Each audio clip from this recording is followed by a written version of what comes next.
HS 2025 সালের 3 dimension জিওমেট্রির প্রথম প্রশ্নটি হলো, যে বিন্দুতে সরলরেখা x+3/-1 y-2/3 z+2/2 xy সমতলকে ছেদ করে তার স্থানাঙ্ক নির্ণয় করো। এখানে আমাদের একটি স্ট্রেট লাইনের ইকুয়েশন দেওয়া হয়েছে। এই স্ট্রেট লাইনটি xy প্লেনকে যে পয়েন্টে ছেদ করবে সেই পয়েন্টটির স্থানাঙ্ক আমাদের নির্ণয় করতে হবে। এই প্রশ্নের উত্তর করার পূর্বে আমরা একটি নোট পড়ে নেব। নোটটি হলো, আমি একটি 3 ডাইমেনশন এক্সিস অঙ্কন করলাম, তারপর আমি 3টে প্লেন অঙ্কন করলাম। কি কি প্লেন? না, একটা হচ্ছে xy প্লেন, একটি হচ্ছে yz প্লেন, আর একটি হচ্ছে xz প্লেন।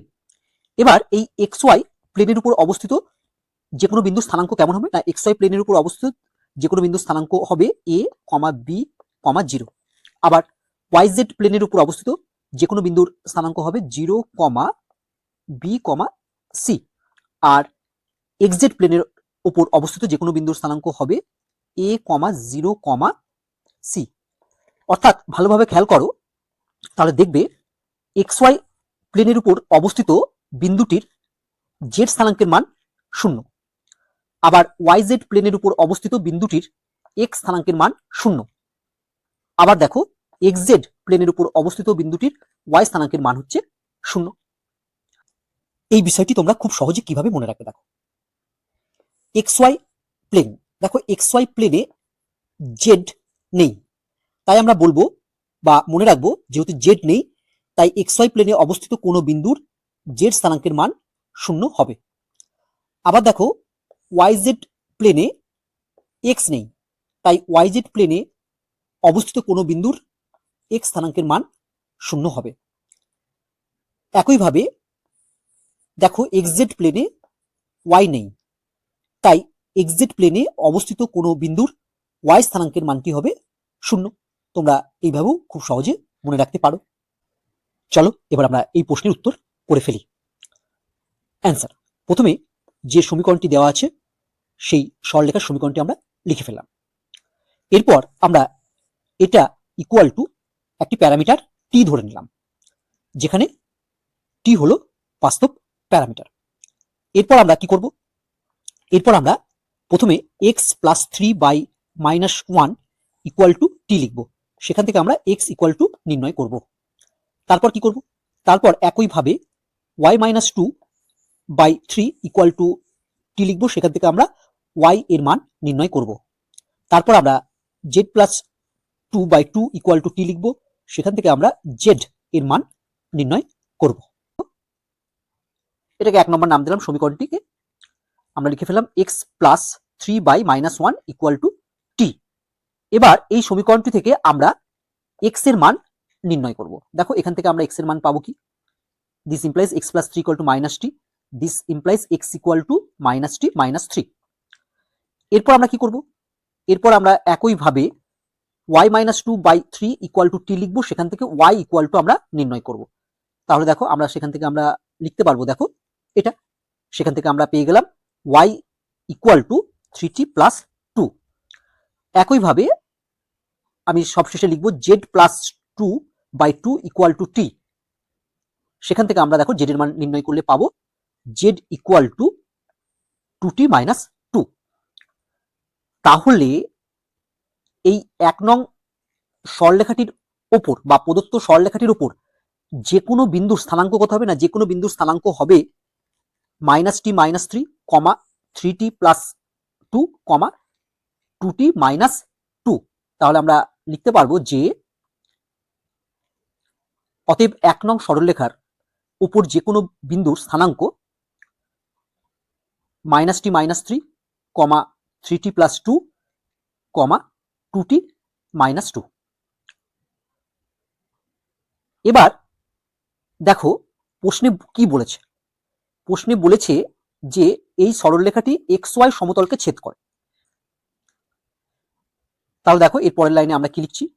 এখন 1 নং সরলরেখা মানে প্রদত্ত সরলরেখাটি xy সমতলকে ছেদ করলে 2t - 2 ইকুয়াল টু 0 এটা হবে।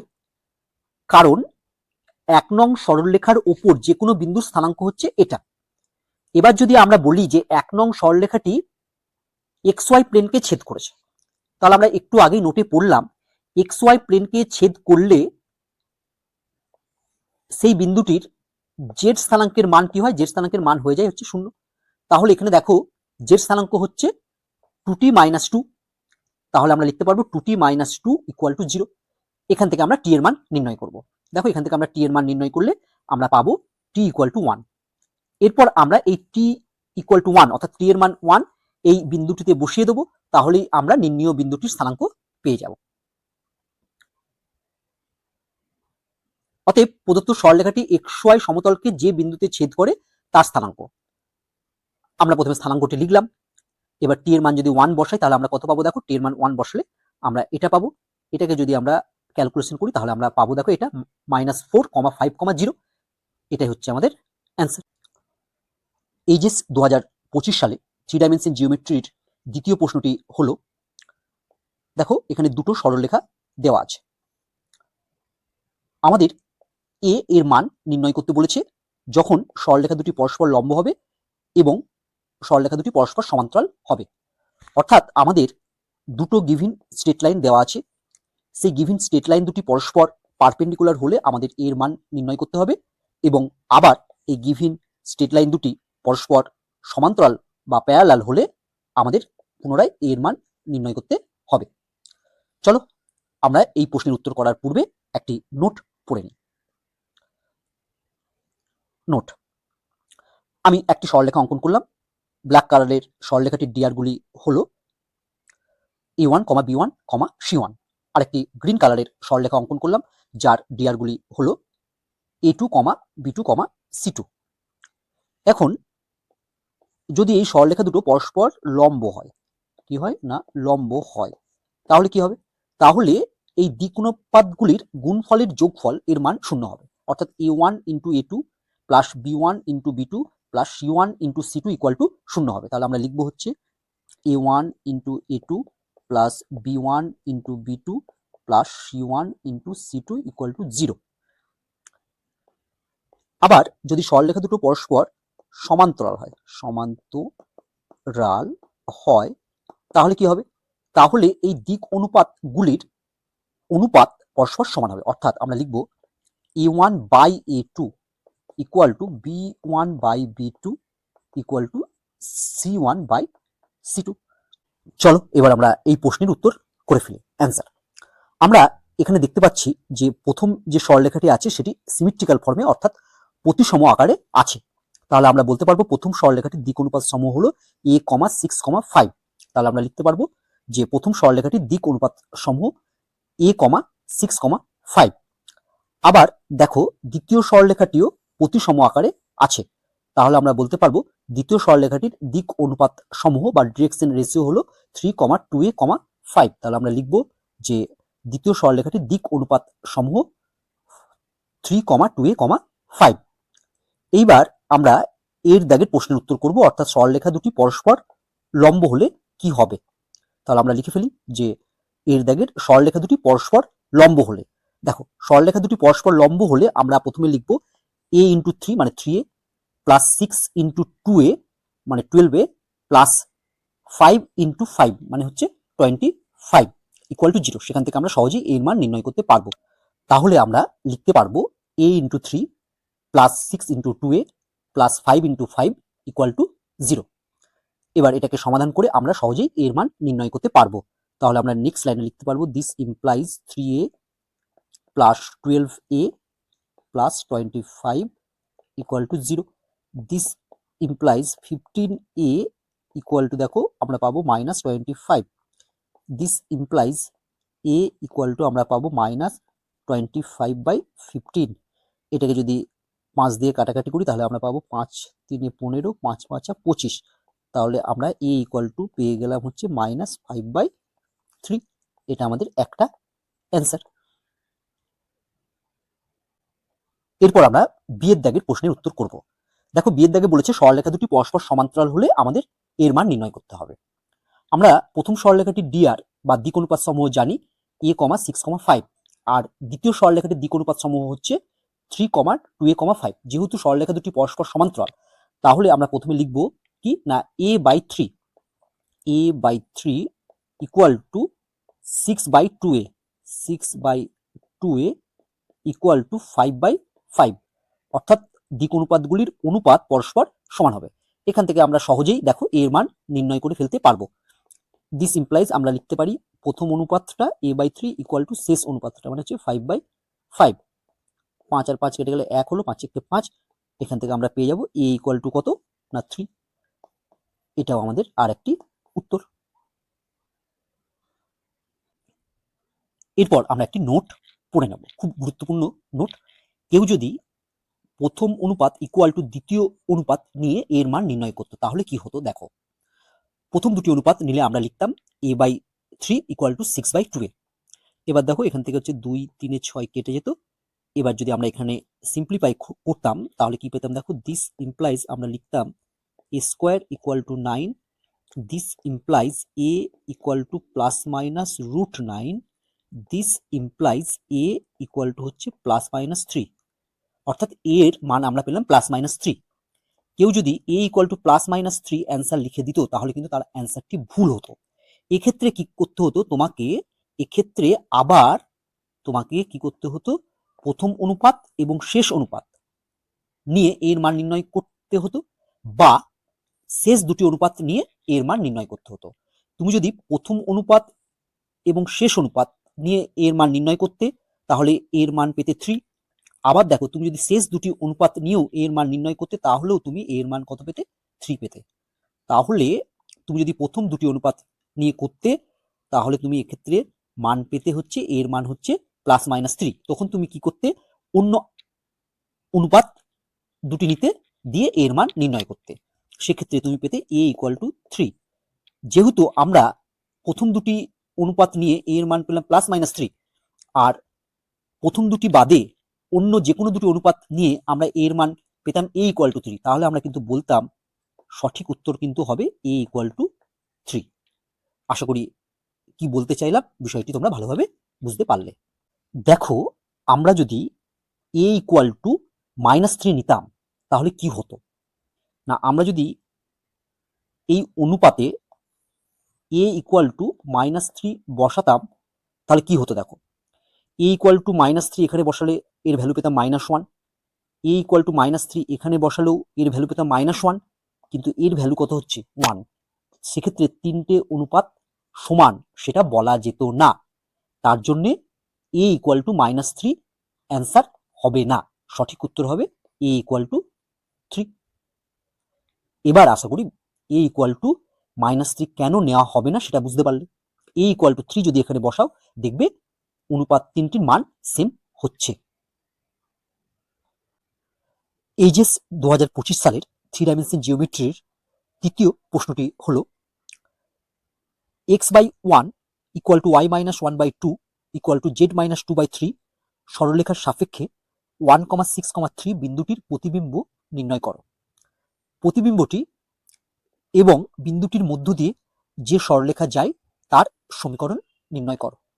এখানে একটি স্ট্রেট লাইন দেওয়া আছে, এই স্ট্রেট লাইনটির রেসপেক্টে 1,6,3 এই পয়েন্টটির ইমেজ আমাদের নির্ণয় করতে হবে, এবং এই বিন্দুটি অর্থাৎ 1,6,3 পয়েন্টটি এবং এই পয়েন্টটির যে ইমেজ পয়েন্ট, সেই দুটো পয়েন্ট দিয়ে যে স্ট্রেট লাইনটি যায় সেই স্ট্রেট লাইনটির ইকুয়েশন আমাদের নির্ণয় করতে হবে।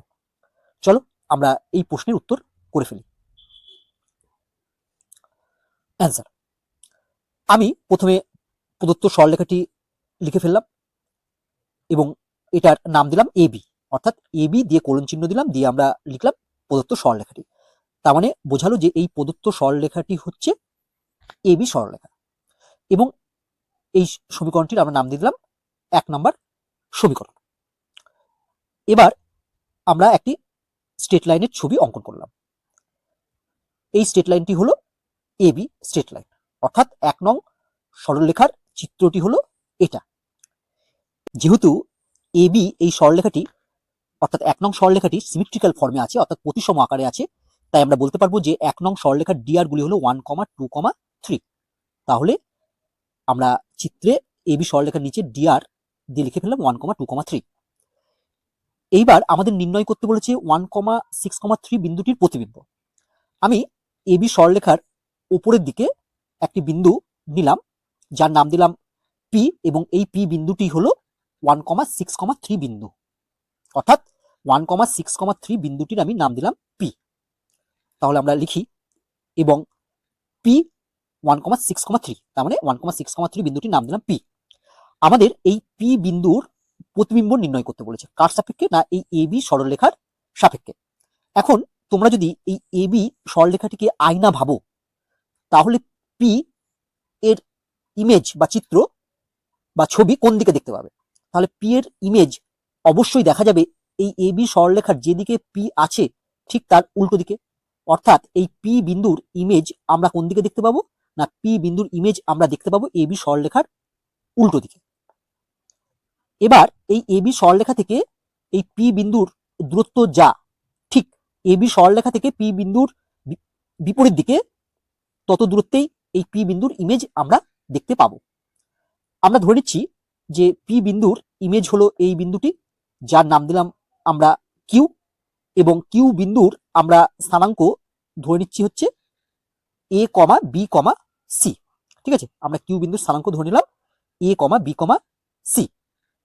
এরপর আমরা পি কিউ একটি সরলরেখা দ্বারা যোগ করে দিলাম এবং বলে আমরা এবার লিখে ফেলি যে পি 1,6,3 বিন্দুর প্রতিবিম্ব বিন্দুটি হলো কিউ, এ, বি, সি। এবার তোমরা খেয়াল করো যে এই এ বি সরলরেখা এবং পি কিউ সরলরেখা পরস্পরকে একটি বিন্দুতে ছেদ করেছে, সেই বিন্দুটির আমি নাম দিয়ে দিলাম এম। তাহলে আমরা লিখছি এবং A B O P Q সরলরেখা পরস্পরকে এম বিন্দুতে ছেদ করে। এবার দেখো এই এম বিন্দুটি এই এ বি সরলরেখার উপর যে কোনো একটি বিন্দু, অর্থাৎ এম বিন্দুটি এ বি সরলরেখার উপর অবস্থান করছে। এ বি সরলরেখা মানে এই 1 নং সরলরেখাটি। তাহলে এই 1 নং সরলরেখার উপর যে কোনো বিন্দুর স্থানাঙ্ক কিভাবে নির্ণয় করতে হয় আমরা জানি। না, আমরা এই 1 নং সরলরেখাটা যেটা আছে সেটা ইকুয়াল টু আমরা যে কোনো প্যারামিটার ধরে নিলাম টি, ইকুয়াল টু টি। এটা রাফে তোমরা কিন্তু লিখবে, ঠিক আছে? অঙ্কে লিখতে গেলে অনেক বড় হয়ে যাবে, রাফে লিখলে তাড়াতাড়ি হিসাব হবে। এরপর আমি x/1 ইকুয়াল টু টি লিখে x ইকুয়াল টু কোথায় ক্যালকুলেট করবো, দেখবে আমরা পাবো x ইকুয়াল টু হচ্ছে টি। একইভাবে y-1/2 ইকুয়াল টু টি লিখে আমরা y এর মান পাবো, দেখবে y ইকুয়াল টু আমরা পাবো হচ্ছে 2t + 1, এবং z-2/3 ইকুয়াল টু টি লিখে হিসাব করলে আমরা পাবো, দেখবে z ইকুয়াল টু হচ্ছে 3t + 2। তাহলে আমরা বলতে পারবো যে 1 নং সরলরেখার উপর যে কোনো বিন্দুর স্থানাঙ্ক হলো t, 2t + 1, 3t + 2। যেহেতু 1 নং সরলরেখার উপর যে কোনো বিন্দুর স্থানাঙ্ক হচ্ছে এটা, তাহলে আমরা ধরে নেব যে m বিন্দুর স্থানাঙ্ক হলো t, 2t + 1, 3t + 2, কারণ m বিন্দুটি হচ্ছে 1 নং সরলরেখার উপর অবস্থিত যে কোনো একটা বিন্দু। সমস্ত হিসাবগুলো আমরা মুছে দিলাম, এগুলো আমরা রাফে করে নেব। চলো তাহলে আমরা এম বিন্দু স্থানাঙ্ক লিখে ফেলি। যেহেতু এম বিন্দু এবি সরলরেখার উপর অবস্থিত, তাই এম বিন্দুর স্থানাঙ্ক হবে t, 2t + 1, 3t + 2, যেখানে t হলো বাস্তব প্যারামিটার। এরপর আমরা কি করব না, এরপর আমরা এই পিএম সরলরেখাটির দিক অনুপাত সমূহ অর্থাৎ ডিরেকশন রেশিওস গুলি নির্ণয় করব। তাহলে আমরা লিখি অতএব পিএম সরলরেখার দিক অনুপাত সমূহ। আমরা রাফে পি বিন্দুর স্থানাঙ্ক 1,6,3 লিখে ফেললাম। আমরা এম বিন্দুর স্থানাঙ্ক পেয়ে গেছি। তাহলে পিএম সরলরেখার দিক অনুপাতগুলি আমরা নির্ণয় করব। যেহেতু এম বিন্দুটি পরে এবং পি বিন্দুটি আগে আছে, তাই আমরা এম বিন্দুর স্থানাঙ্ক থেকে পি বিন্দুর স্থানাঙ্কগুলো বাদ দিলেই আমরা পিএম সরলরেখার দিক অনুপাত সমূহ পেয়ে যাব। তাহলে পিএম সরলরেখার দিক অনুপাত সমূহের প্রথম মানটি হবে t-1। তাহলে আমরা লিখে ফেললাম t-1, কমা দিয়ে আমরা দ্বিতীয় মানটি লিখব 2t + 1 - 6। দ্বিতীয় মানটি হলো 2t + 1 - 6, আর তৃতীয় মানটি হবে 3t + 2 - 3। তৃতীয় মানটি আমরা লিখে ফেলছি 3t + 2 - 3। এরপর আমরা ক্যালকুলেশন করলে পাবো, দেখো this implies t-1, 2t - 5, 3t - 1। এরপর আমরা টি এর মানটি আমরা নির্ণয় করব। টি এর মান নির্ণয় করার জন্য আমরা কি করব, এবার দেখো আমরা এই এ বি সরলরেখার দিক অনুপাত সমূহ পেয়ে গেছি 1, 2, 3। আবার আমরা এই পি এম সরলরেখার দিক অনুপাত সমূহ পেয়ে গেলাম। আমরা দেখতে পাচ্ছি এই এ বি সরলরেখা এবং পি এম সরলরেখা পরস্পর লম্ব। আমরা জানি দুটি সরলরেখা পরস্পর লম্ব হলে তাদের দিক অনুপাতগুলির গুণফলের যোগফলের মান হয় 0। তাহলে আমরা এবার লিখে ফেলি, যেহেতু A B O P M সরলরেখা পরস্পর লম্ব, পি এম সরলরেখার দিক অনুপাত আমরা পেয়ে গেছি এটা।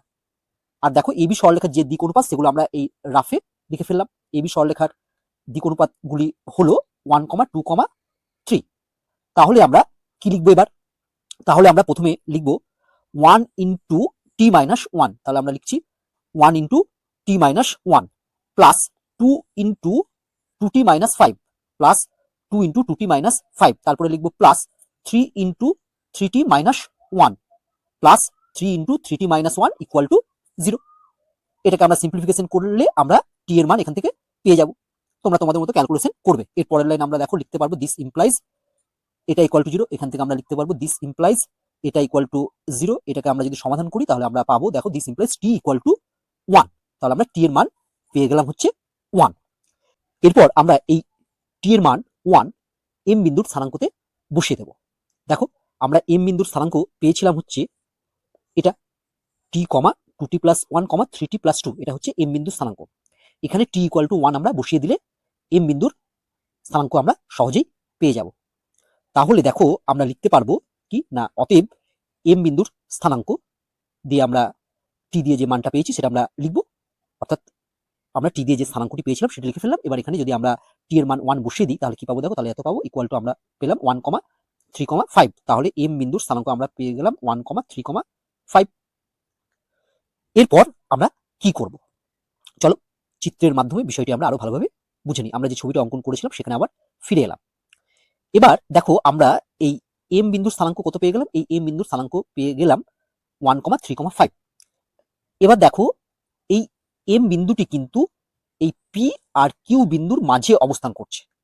ঠিক আছে, এম বিন্দুটি কার মাঝে অবস্থান করছে, পি ও কিউ বিন্দুর মাঝে অবস্থান করছে। কেন, কারণ দেখো আমরা যখন আয়নায় দেখি, যদি পি একজন ব্যক্তি হয় আর এ বি যদি আয়না হয় এবং কিউ যদি ওই ব্যক্তির প্রতিবিম্ব হয়, তাহলে পি বিন্দু থেকে এই আয়নার দূরত্ব যা হবে এই আয়না থেকে কিউ বিন্দুর দূরত্ব সেম হবে। সেই কারণেই এম বিন্দুটি পি এবং কিউ এর মধ্যবিন্দু। এবার আমরা এই পি বিন্দু এবং কিউ বিন্দু একে কাজে লাগিয়ে এই মধ্যবিন্দু এম এর স্থানাঙ্ক নির্ণয় করব। সেটা কিভাবে করে তোমরা জানো, যে এম বিন্দুর স্থানাঙ্ক তাহলে আমরা পাবো এক্ষেত্রে হচ্ছে 1 plus A by 2, 6 plus B by 2, 3 plus C by 2। সেটা হচ্ছে এম বিন্দুর স্থানাঙ্ক হয়ে যাবে। ঠিক আছে, আবার দেখো আমরা এম বিন্দুর স্থানাঙ্ক পেয়ে গেছি 1, 3, 5। তাহলে সেই দুটো মানের যদি আমরা তুলনা করি তাহলে সেখান থেকে আমরা সহজেই এ বি সি এর মান পেয়ে যাব। তাহলে আমরা পি বিন্দুর প্রতিবিম্ব কিউ বিন্দুর স্থানাঙ্ক নির্ণয় করে ফেলতে পারবো। চলো যেগুলো বললাম সেগুলো আমরা লিখে ফেলি। তাহলে এবার আমরা লিখবো কি না, আবার এম বিন্দু পি 1, 6, 3 ও কিউ এ, বি, সি এর মধ্যবিন্দু। অতএব এম বিন্দুর স্থানাঙ্ক, মধ্যবিন্দুর স্থানাঙ্ক হিসেবে লিখলে প্রথম স্থানাঙ্কটি আমরা লিখব 1 plus A by 2, 6 plus B by 2, 3 plus C by 2। আবার দেখো আমরা এম বিন্দুর স্থানাঙ্ক আগে পেয়েছিলাম 1, 3, 5। আবার এখন আমরা এম বিন্দুর স্থানাঙ্ক পেয়ে গেলাম এটা। তাহলে দুটোই তো এম বিন্দু, তাহলে এই স্থানাঙ্ক দুটোর মান কি হবে, এই স্থানাঙ্ক দুটোর মান আমাদের একই হবে। তাহলে আমরা যদি তুলনা করি উভয় স্থানাঙ্ককে তাহলে আমরা কি পাবো, 1 plus A by 2 equal to 1 পাবো, আবার 6 plus B by 2 equal to 3 পাবো, এবং 3 plus C by 2 equal to 5 পাবো। তাহলে দেখো আমরা লিখতে কি পারি না, তাহলে আমরা লিখতে পারবো যে অতএব 1 plus A by 2 equal to 1। এখান থেকে আমরা লিখতে পারবো this implies 1 plus A equal to 2। এখান থেকে আমরা এর মান পেয়ে যাবো হচ্ছে 1। একইভাবে আমরা লিখবো 6 plus B by 2 equal to 3। এখান থেকে আমরা দেখবে ক্যালকুলেশন করলে বি এর মান পেয়ে যাবো 0। আবার আমরা লিখবো হচ্ছে 3 plus C by 2 equal to 5। এখান থেকে আমরা ক্যালকুলেশন করলে সি এর মান পেয়ে যাবো হচ্ছে 7। তাহলে আমরা দেখো এ এর মান পেয়ে গেলাম 1, বি এর মান পেয়ে গেলাম 0 এবং সি এর মান পেয়ে গেলাম হচ্ছে 7।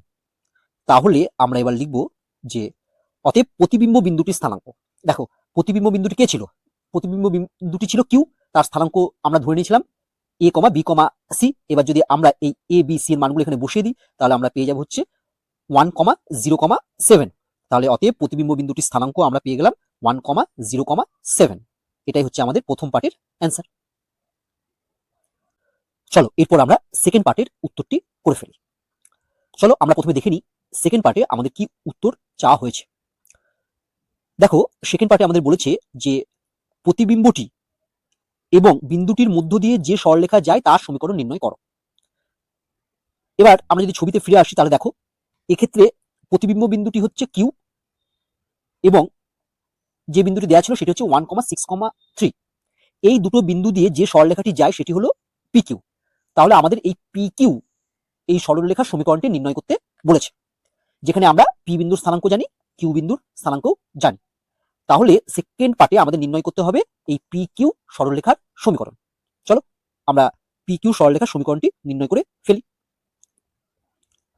তাহলে আমরা লিখছি অতএব পি 1,6,3 ও কিউ 1,0,7 বিন্দুগামী সরলরেখার দিক অনুপাত সমূহ। আমরা জানি যে কোনো সরলরেখার সমীকরণ নির্ণয় করতে গেলে সেই সরলরেখাটির দিক অনুপাত সমূহ বা ডিরেকশন রেশিও গুলো জানা প্রয়োজন।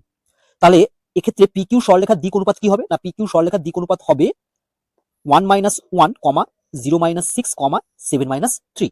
তাহলে আমরা লিখতে পারবো পি ও কিউ বিন্দুগামী সরলরেখার দিক অনুপাত সমূহ 1 - 1, 0 - 6, 7 - 3। এটাকে ক্যালকুলেশন করলে আমরা পাবো হচ্ছে বা 0, -6, 4। অতএব পি কিউ সরলরেখার সমীকরণ। দেখো কোনো একটি সরলরেখার সমীকরণ নির্ণয় করতে গেলে সেই সরলরেখার উপর একটা বিন্দু স্থানাঙ্ক জানা দরকার আর সেই সরলরেখাটি ডিআর জানার দরকার হয়ে পড়ে। দেখো পি কিউ সরলরেখার সমীকরণ আমরা নির্ণয় করতে গেলে আমরা দেখো পি বিন্দুর স্থানাঙ্ক জানি, কিউ বিন্দুর স্থানাঙ্ক জানি। আমরা যদি মনে করি সরলরেখাটি পি 1,6,3 বিন্দু দিয়ে গেছে এবং যার দিক অনুপাতগুলি হলো 0, -6, 4, তাহলে সরলরেখাটির সমীকরণ আমরা লিখতে পারবো দেখো x - 1 অর্থাৎ যে বিন্দু দিয়ে পাস করেছে তার x স্থানাঙ্ক বাই দিক অনুপাতের প্রথম মানটি হচ্ছে 0 ইকুয়াল টু y মাইনাস যে বিন্দু দিয়ে পাস করেছে তার y স্থানাঙ্ক মানে y মাইনাস হচ্ছে 6 বাই দিক অনুপাতের দ্বিতীয় মানটি মানে -6 ইকুয়াল টু z মাইনাস যে বিন্দুটি দিয়ে পাস করছে তার z স্থানাঙ্ক অর্থাৎ আমরা লিখবো হচ্ছে z - 3 বাই দিক অনুপাতের তৃতীয় মানটি অর্থাৎ 4। আবার দেখো আমরা যদি মনে করি যে সরলরেখাটি কিউ অর্থাৎ 1,0,7 বিন্দুগামী এবং যার দিক অনুপাতগুলি হলো 0, -6, 4 অর্থাৎ দিক অনুপাতটি একই থাকছে, শুধু বিন্দু দুটো আমরা আলাদা আলাদা ধরছি। প্রথমবারে ধরেছিলাম হচ্ছে 1,6,3, দ্বিতীয়বারে আমরা ধরছি হচ্ছে 1,0,7। তাহলে পিকিউ সরলরেখার সমীকরণ আমরা লিখতে পারবো দেখো অথবা বলে লিখছি তাহলে 1,0,7 এই বিন্দু দিয়ে যদি সরলরেখাটা পাশ করে মনে করি দুটো বিন্দু দিয়ে গেছে, আমরা প্রথম ক্ষেত্রে মনে করেছি এই বিন্দুটি দিয়ে গেছে দিয়ে আমি এই সমীকরণটি পেয়েছি, দ্বিতীয় ক্ষেত্রে আমরা ভাবছি 1,0,7 বিন্দু দিয়ে গেছে। তাহলে সরলরেখাটির সমীকরণ লিখবো আমরা x - 1/0 equal to y - 0 by -6 equal to z - 7/4।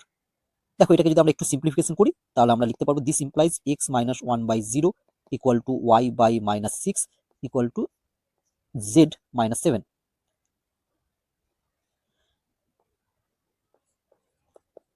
By 4। এটাই হচ্ছে আমাদের অ্যান্সার।